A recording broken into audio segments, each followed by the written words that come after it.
Makassar terus melakukan regenerasi di lini belakang. Pemain bertalenta di posisi stopper terus bermunculan di klub kebanggaan masyarakat Sulawesi Selatan ini, mulai dari era Perserikatan hingga era Liga 1 saat ini. Sejumlah nama terus menghiasi lini belakang PSM. Josep Wijaya, Anwar Liko, Mustafa Umarela, kemudian Roni Ririn, Syamsuddin Batola, Yeyen Tumena, hingga era Hamka Hamsyah, Abdurrahman Sulaiman. Kini PSM memiliki stopper muda menjadi pelanjut di benteng pertahanan, yakni Ibnul Mubarak dan Sultan Saki. Kedua pemain ini merupakan jebolan Akademi PSM.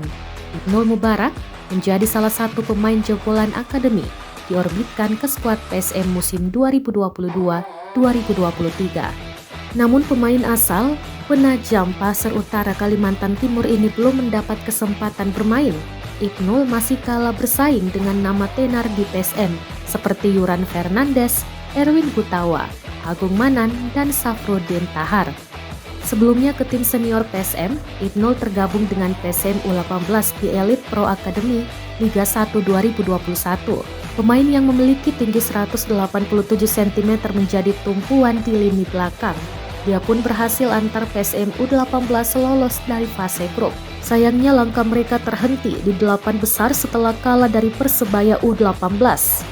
PSM U18 kali itu kehilangan beberapa pemain pilar karena dipanggil ke Timnas Indonesia U19.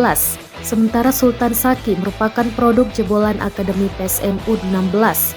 Ia menjadi kapten PSM U16 pada Elite Pro Academy atau EPA U16 Liga 1 2021. Berhasil bawa Ramang Muda mengangkat trofi musim lalu. Sultan Saki pun kini mengikuti jejak Asnawi bermain di Timnas Indonesia.